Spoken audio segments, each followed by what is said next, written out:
22nd of April 2025 will be marked as a dark day in the history of India because of the Pahalgam attack. There were a number of lives lost, people faced a lot of issues, and biggest thing here that happened was the impact that was felt on the tourism sector of Kashmir. Whenever a situation like this arises, both the countries, like in this case, we find there are tensions which are ongoing within India and Pakistan and between these two countries. So what happens in these kind of situations where two countries are facing some amount of tension and sort of a war like situation, where like in this case Pakistan closed the airspace, where India said that we will no longer follow the Indus Water Treaty. We will close we'll stop giving visas, and within 48 hours, all the people from India who are Pakistani should be leaving.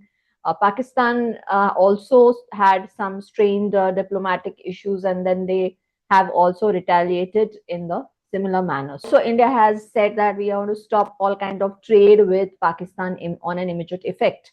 Pakistan also retaliated in a number of ways and methods, like closing of airspace, saying we no longer will follow the Shimla Agreement, which is for the line of control, and so on. So overall, if we see, the situation has become grim and tense for this particular time period. What is the economic impact of this Pahalgam attack? This is what we are going to see in this video. So overall, we find that one part of this is that there will be an impact on the lives of people who suffered this attack and their families who are the victims to all this particular situation. I mean, it's really sad for these people because it's going to be a lifelong loss for them, and it will be a traumatic experience for the whole of India whenever they remember this particular date. But at the same time, if you see the current situations in both the countries, if we see the economies of these countries and how the impact is being felt, the first part we can understand is the impact that is being felt on the economy of Pakistan. From the viewpoint of India, India is saying that this particular terror attack was because of the support of Pakistan, and so they have taken strict action on this country of Pakistan in terms of economy and in terms of trade also. So, what is Pakistan going to face now? Is it going to really suffer a lot due to the impact that, due to the decisions that India has taken? So, let's see that. So, first of all, if you look at it, of course, the trade has been stopped, and so there are going to be rising inflationary pressures in the country of Pakistan. Already, they are suffering a lot of economic impact, and there is a lot of price rise that has taken place in this country, where you can see skyrocket prices like basic vegetables and chicken and poultry and such things have crossed the 500 rupee mark. So there is already a lot of inflationary pressure, and plus because of the stoppage of trade, essentials like fruits, vegetables and poultry are no longer going to go to Pakistan from India, and so it's going to face a lot of issues. Secondly, since India has stopped the trade, pharmaceutical sector is going to be impacted for them, because we are essentially supplying a lot of material, raw material, as well as finished products to Pakistan. And so they are going to face an immediate shortage of medicines and very essential drugs also, which could be coming in the category of life savings. So, shortage of pharmaceuticals definitely is going to take place there. The third thing that we can see here coming up is basically relating to the airspace closure. Now, Pakistan has taken a decision that they're going to close the airspace for all the flights from that are going from India. So basically, this airspace was also closed during the Pulwama attack that was in 2019. So the closure at that point of time led to around $100 million of losses to Pakistan. So similar impact can be felt right now also. So you can see the first thing that they have is, like, if you look at the estimated revenues that happen with the flights flying over a particular country. So in this case, for Pakistan, one Boeing 737 flying over Pakistan airspace gives them a revenue of about $580. So per flight, they will get $580. Now, what is the daily flight loss that is coming to? It's coming to around $230,000. So every day they are going to lose this much of amount. So imagine, so not just that, the airspace charges, but also you will find the landing and parking charges also will be lost, which is amounting to nearly $3 lakh. Another important thing that we find is the impact of this airspace closure losses will be happening to India also. So, what kind of economic impact will be felt in the Indian territory is basically flights. A number of flights got cancelled in immediate effect because of the closure. Second thing that happened was many flights have to take alternative routes. Then this particular closure, now what economic impact we faced last time in 2019 was nearly 700 crores of losses India faced due to the additional stopovers and other expenditures that happened because of the airspace closure.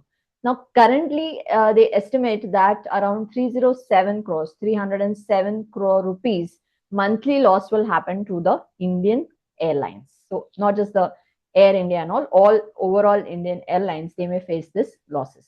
Now, if you look at the Indus Water Treaty, this particular treaty, India says that they're going to suspend it, and then Pakistan is going to be facing a lot of issues because of the water crisis. Now, let's see some of the facts of this Indus Water Treaty. The first fact is that this treaty was signed over water sharing between India and Pakistan in 1960, and it was brokered by the World Bank. So, World Bank was the mediator, and then India and Pakistan signed this particular treaty. Now, what happens in this treaty is that the treaty allocates eastern waters, the rivers of Ravi, Byas, and Satluj to India, and usage of the western side, most of it, 80% of it, is done by Pakistan. So that is the Indus, Jhelum, and Chenab. So these rivers are going to be 80% are used by Pakistan. Some parts, of course, we are going to use it, and exceptions, India will be having it. Another thing is that 80% of Pakistan's agriculture water supply is dependent on these waters. So for them, crucial thing is that these waters, if they face an issue, they are definitely going to face a crisis in terms of agriculture and overall usage of water supply, which is taking place to Pakistan. Next important thing is experts actually have to say, like, overall, if you read in detail and if what experts have actually talked about this Indus Water Treaty is that India cannot really suspend this treaty completely, and if at all it can do so, it cannot do it on immediate effect. Now, why it cannot do it? Let's see. The first thing is there is no massive storage facility available in India, and also diversion options like canals are not available. Like, so no diversion options are available, no storage facility is available. So we cannot store the water and say, okay, we will not supply it ahead.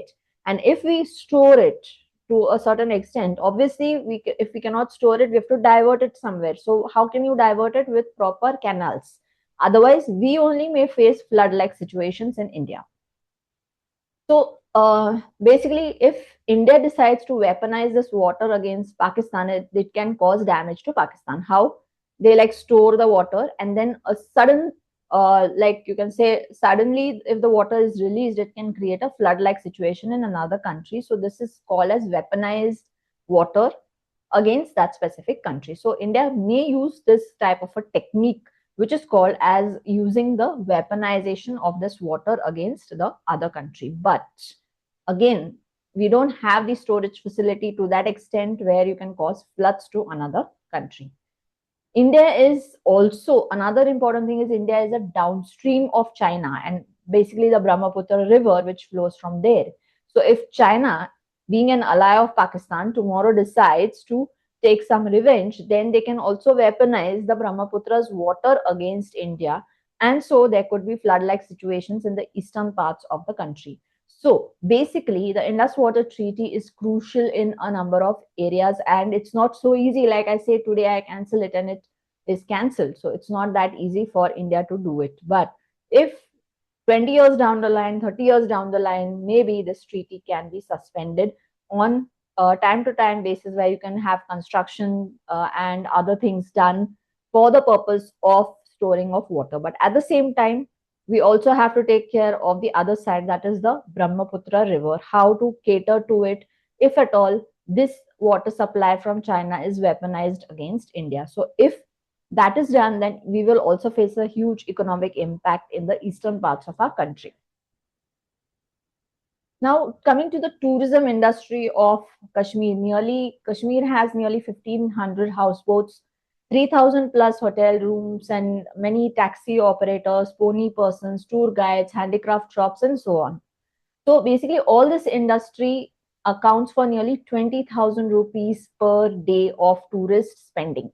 So the entire, you can say the package that a tourist comes to Kashmir, he spends nearly 20,000 per day in Kashmir on stay, food, any kind of, you can say, recreational activities, roaming around, having taxis rented out, and so on.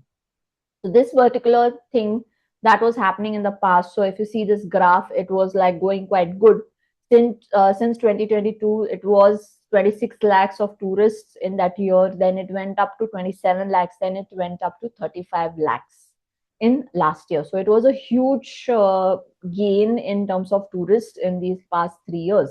But at the same time, if you see this year, 25, it's just 5 lakhs up to March. Now, what will happen ahead? What happened on an immediate effect after the Pahalgam attack was that 13 lakh cancellations took place. So it was a huge impact. Then marriages that were planned in as destination weddings in Kashmir, they also no longer will be held there. So supporting businesses, obviously they face problems because of these cancellations, and investments that were going to come into Kashmir, they also are on a standstill. So overall, the impact is huge in terms of tourism industry for Kashmir. Overall, the people over there were finding it good that okay, now things are settling down and things are probably they are going to get good earning sources because of tourism. But suddenly, because of this attack, things have again gone back to the issues and the problems that had never actually settled. But it's just like it was a pause for them. So again, because of the issue, tourism sector is impacted. Now, many people are definitely going to feel like, they're going to be scared to go to Kashmir.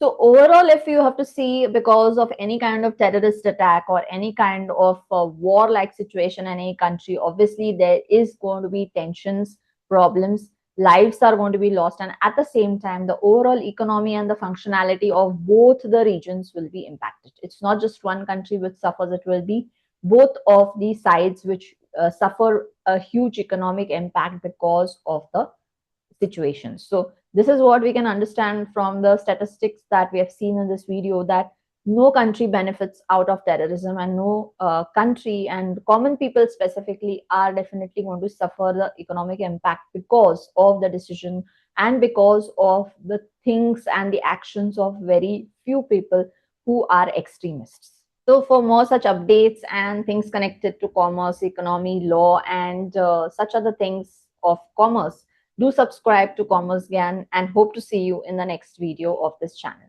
Thank you.